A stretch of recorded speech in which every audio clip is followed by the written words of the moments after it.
안녕하세요. 최신 주식시장의 움직임을 깊이 파고드는 시간입니다. 이번 주는 특히 빅테크 실적 발표가 몰리면서 시장 전체가 정말 숨을 죽이고 있는 것 같은데요. 저희가 오늘 분석할 자료는 바로 이 격동의 시기에 시장 참여자들이 어떤 종목을 두고 정말 치열하게 싸우고 있는지 보여주는 영상 녹취록입니다. 이번 분석의 목표는 간단합니다. 자료에 언급된 수많은 종목들 사이에서 진짜 이야기가 뭔지 이걸 가려내는 거죠. 무엇이 그냥 희망에 찬 스토리고 또 무엇이 실제로 돈을 버는 실행력인지 그 경계선을 한번 같이 찾아보겠습니다. 자, 그럼 이 복잡하고 흥미진진한 시장의 지도를 한번 펼쳐볼까요? 네, 정말 좋은 지적이세요. 오늘 다룰 내용들을 딱 꿰뚫는 핵심 키워드가 바로 그거거든요. 스토리 대 실행력의 대결. 세상을 바꿀 거라는 거대한 비전을 가진 회사들이 있고 또 그 비전을 의심하면서 아주 현실적인 수준을 요구하는 시장의 힘겨루기가 곳곳에서 보입니다. 특히 개인 투자자들의 꿈과 이 공매도 세력의 냉정한 계산이 맞붙는 뭐랄까 전쟁터 같은 종목들이 아주 흥미롭더라고요. 큰 그림부터 하나씩 연결해보죠. 좋습니다. 그럼 그 전쟁터의 최전선부터 한번 가보죠. 개인 투자자들의 관심이 가장 뜨거운 종목 빅베어 AI입니다. 자료를 보니까 기관 투자자 비중이 고작 7.5%라고 나오는데 이건 정말 충격적인 수치 아닌가요? 저희가 예전에 다뤘던 초소형 페니 주식들보다도 낮은데요? 그렇죠. 보통 AI 관련주다 이러면 기관들이 막 앞다퉈 담을 것 같은데 이건 완전히 정반대인 상황인 거죠. 바로 그게 이 종목의 핵심 딜레마를 보여주는 겁니다. 기관들이 참여를 꺼리는 이유는 명확해요. 아직 뚜렷한 수익 모델이 안 보이고요. 계속해서 현금을 소모하고 있거든요. 그들은 AI라는 멋진 스토리, 이것만으로는 지갑을 열지 않는다는 거죠. 가능성은 없을까요? 어쩌면 개인 투자자들이 먼저 기회를 잡은 걸 수도 있잖아요. 물론 그럴 가능성도 배제할 순 없죠. 모든 위대한 기업의 시작은 소수의 믿음에서 출발하니까요. 하지만 현재 상황은요, 개인 투자자들의 기대감이라는 창과 공매도 세력의 현실적인 압박이라는 방패가 정말 팽팽하게 맞서는 전장, 여기에 더 가깝습니다. 좋은 소식이 나와도 주가가 잠깐 반짝했다가 다시 내려오는 패턴이 반복될 수 있고요. 자금력이나 정보력에서 결국에는 개인 투자자들이 좀 불리한 싸움이 될 가능성이 높죠. 실행력이 증명되기 전까지는 말이죠. 네, 바로 그겁니다. 그 전까지는요. 비슷한 맥락에서 데이터 볼트도 언급되네요. 이것도 기술적으로는 바닥을 다지는 것처럼 보이는데 역시 개인과 공매도의 대결 구도다. 근데 잠시만요. 자료에 따르면 현재 주가가 0.75달러인데 300에서 400% 상승 가능성이 있다고요? 그런데도 공매도 세력이 붙는다고요? 이건 거의 희망 고문 수준인데요. 하하, 정확한 표현이십니다. 낮은 가격 때문에 몇 배의 상승률, 이게 숫자상으로는 가능해 보이죠. 하지만 자료에서 지적하듯이 3.5달러에서 4달러 선에 아주 두터운 저항선이 있습니다. 저항선. 네, 그 가격대는 과거에 물렸던 투자자들이 드디어 본전이다 하면서 매물을 쏟아내는 구간이고요. 동시에 공매도 세력이 여기 이상은 절대 안 돼. 라고 방어선을 구축한 지점일 가능성이 아주 높습니다. 그렇군요. 그러니까 아무리 좋은 뉴스가 터져도 그 격을 뚫기가 정말 지극히 어렵다는 거군요. 개인 투자자 입장에서는 정말 답답한 상황이겠네요. 맞습니다. 그래서 두 종목 모두 실행력을 증명하기 전까지는, 그러니까 지속 가능한 수익을 만들어내는 걸 보여주기 전까지는 장기 투자 대상이라기보다는 그냥 변동성을 이용한 단기 트레이딩 대상, 딱 그 정도로 보는 시각이 지배적인 겁니다. 스토리는 매력적인데 그게 현실이 되기 전까지는 아주 위험 부담이 크다는 걸 기억해야 하는 거죠. 반면에 QXO라는 회사는 이건 좀 얘기가 다른 것 같습니다. 자료에서 말이 아니라 기술을 보고 투자한다는 표현을 썼는데 이게 딱 맞는 것 같아요. 사람들이 회사의 사업 모델보다 CEO인 브래드 제이콥스라는 사람 하나만 보고 투자하고 있다. 이런 분석이네요. 네, 바로 그 점이 QXO를 아주 흥미롭게 만드는 요소입니다. 이 CEO, 브래드 제이콥스가 과거에 여러 회사를 성공적으로 키워낸 이력이 있거든요. 소위 말하는 업계의 파괴자죠. 이 사람의 투자 방식이 전통적인 사업들을 사들여서 기술 플랫폼으로 묶어요. 그래서 효율성을 극대화하는 거죠. 최근에 대규모 자본 조달에도 성공하면서 이제 곧 M&A 사냥에 나설 거다. 이런 기대감이 주가를 밀어올리고 있습니다. 와, 스토리는 정말 확실하네요. 검증된 CEO가 충분한 자금까지 확보했으니까 이제 보여주기만 하면 되는 상황인데 근데 여기도 반전이 있네요. 공매도 비중이 21%나 된다고요?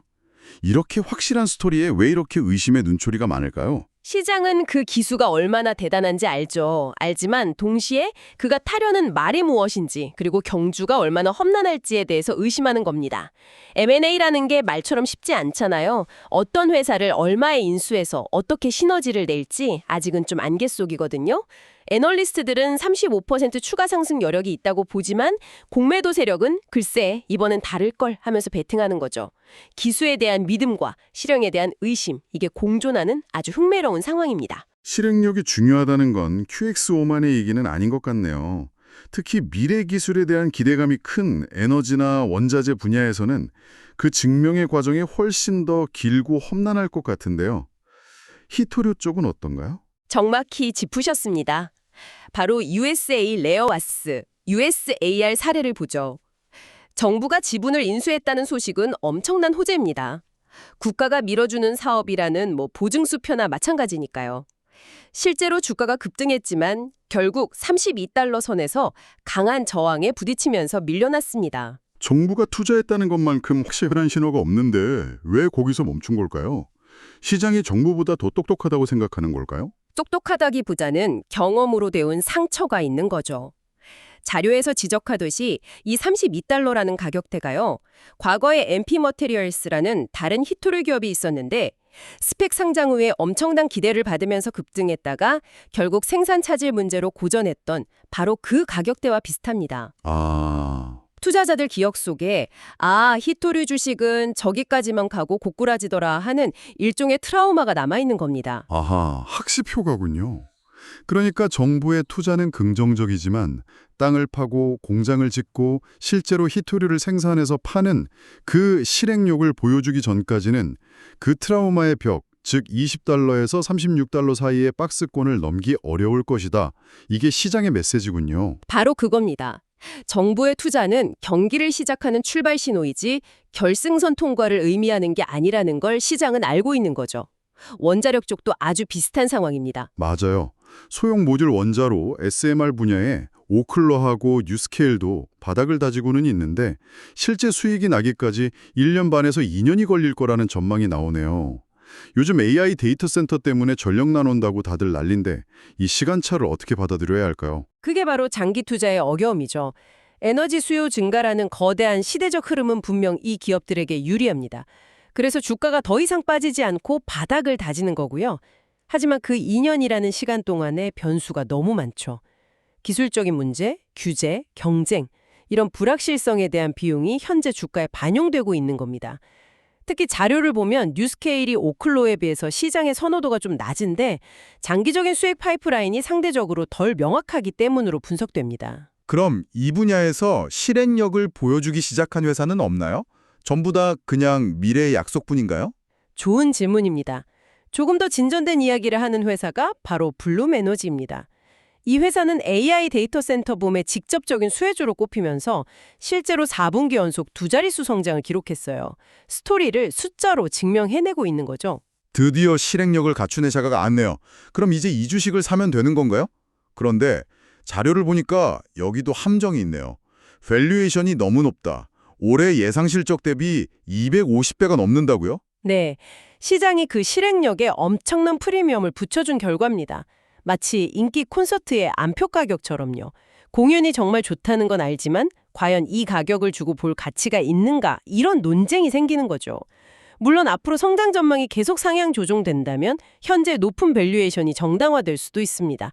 하지만 이미 애널리스트 최고 목표가에 근접하고 있다는 점은 단기적인 상승 여력에 대한 부담으로 작용할 수밖에 없죠.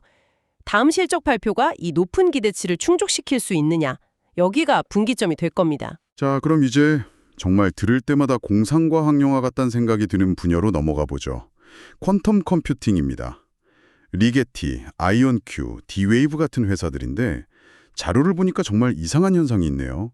각자 계속 좋은 소식을 발표하는데도 주가는 몇 달째 옆으로만 기고 있어요. 심지어 세 회사의 차트가 거의 복제한 것처럼 똑같이 생겼습니다. 이게 무슨 현상인가요? 그 기묘한 차트가 바로 퀀텀 컴퓨팅 섹터가 처한 딜레마를 정확하게 보여주는 그림입니다. 지금 투자자들은요, 개별 기업의 기술적 차이나 작은 성과에 반응하는 게 아닙니다. 그냥 퀀텀 컴퓨팅이라는 이 거대한 아이디어 자체에 베팅하거나 혹은 그 아이디어를 의심하고 있을 뿐이죠. 그래서 주가도 개별 종목이 아니라 섹터 전체가 그냥 한 덩어리로 움직이는 겁니다. 아, 그러니까 아직 누가 진짜 승자가 될지 모르니까 일단 바구니 전체를 사거나 팔고 있다. 이런 거군요. 맞습니다. 이 기술이 가져올 파급력에 대한 기대감은 엄청나지만 그 기술이 상업적으로 의미 있는 제품으로 나오는 데까지 앞으로 몇 년이 더 걸릴지 아무도 모르거든요. 이런 상황에서 프로젝트가 조금 지연될 것 같다는 작은 소식 하나만 나와도 기술의 실현 가능성 자체에 대한 의구심으로 번지고요. 이건 공매도 세력에게 아주 좋은 공격의 빌미를 제공하게 됩니다. 자료에서는 아예 완전한 투기 영역이라는 아주 강력한 표현까지 쓰네요. 장기적인 미래를 굳게 믿는다면 지금이 다시 없을 매수 기회일 수 있지만 당장 수익으로 연결될 명확한 경로가 없으니까 시장의 관심에서 멀어지면 끝도 없이 하락할 위험도 있다는 거군요. 정확합니다. 특히 가장 큰 위험 요소는요. 애널리스트들의 높은 목표 주가가 현실화되지 못하고 하향 조정될 가능성입니다. 시장은 보통 공식적인 발표보다 먼저 움직이거든요. 애널리스트들이 목표가를 낮출 거라는 소문만 돌아도 투자 심리가 급격하게 얼어붙으면서 예상보다 훨씬 깊은 매도세가 나타날 수 있습니다. 그야말로 믿음과 의심 사이에서 벌어지는 아슬아슬한 줄타기라고 할 수 있죠. 알겠습니다.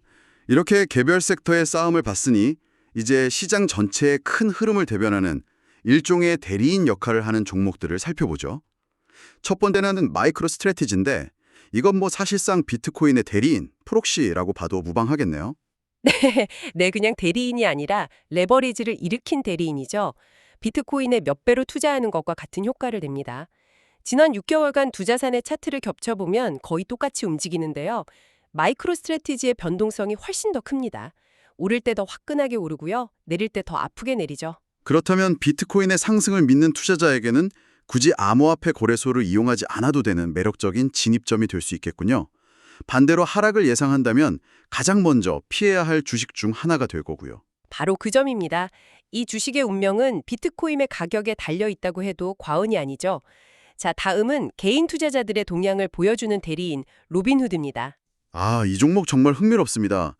2021년 밈 주식 열풍의 중심이었잖아요.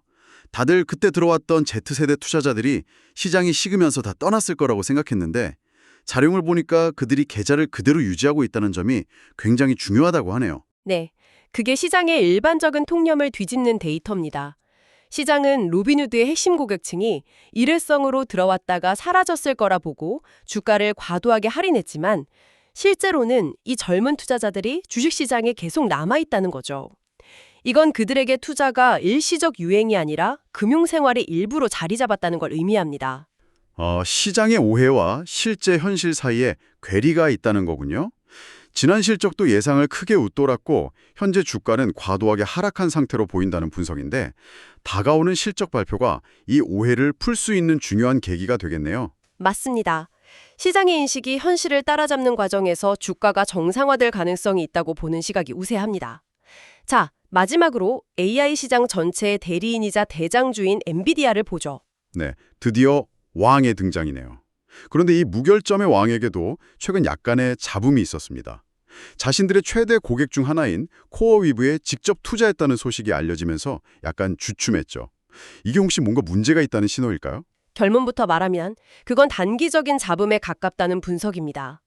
물론 고객사에 직접 투자하는 것이 이해상충의 소지가 있다는 지적도 있지만요. 그건 거대한 엔비디아의 펀더멘털을 흔들 만한 이슈는 아니라는 거죠. 더 큰 그림에서 봐야 합니다. 엔비디아는 지난 3개월간 이어진 지루한 박스권을 뚫고 다시 한번 도약하려는 시도를 계속하고 있습니다. 근본적인 AI 칩에 대한 수요는 전혀 변함이 없고요. 사소한 하락에 크게 우려할 상황은 아니라는 게 자료의 핵심입니다. 오늘 정말 다양한 종목들을 깊게 파고들었네요. 빅베어 AI나 퀀텀 컴퓨팅처럼 미래의 꿈을 파는 회사들부터 QXO처럼 리더의 명성에 모든 것을 건 회사, 그리고 엔비디아처럼 현재의 왕좌를 지키려는 회사까지 시장의 정말 여러 단면을 입체적으로 볼 수 있었습니다. 오늘 나눈 대화를 관통하는 하나의 질문이 있다면 역시 스토리와 실행력의 차이인 것 같습니다. 우리는 오늘 세상을 바꿀 만한 정말 멋지고 거대한 비전, 즉 스토리들을 많이 봤습니다. 하지만 시장이라는 관객은 결국 그 비전을 현실로 만들어내는 실행력을 보여준 배우에게만 박수를 보내고 보상을 해준다는 냉정한 진리를 다시 한번 확인한 셈이죠. 정말 완벽한 정리네요. 스토리는 누구나 말할 수 있지만 실행력은 소수만이 증명할 수 있으니까요. 청취자를 향해? 그렇다면 당신은 이 둘을 어떻게 구분하시나요? 당신이 투자한 혹은 관심 있는 기업이 그저 듣기 좋은 이야기만 하고 있는 건 아닌지, 아니면 실제로 약속을 지켜나가고 있는지, 그 실행력을 알아보는 당신만의 신호는 무엇인가요? 이 질문을 한번 곱씹어 보시면서 오늘 저희의 분석을 마무리하겠습니다.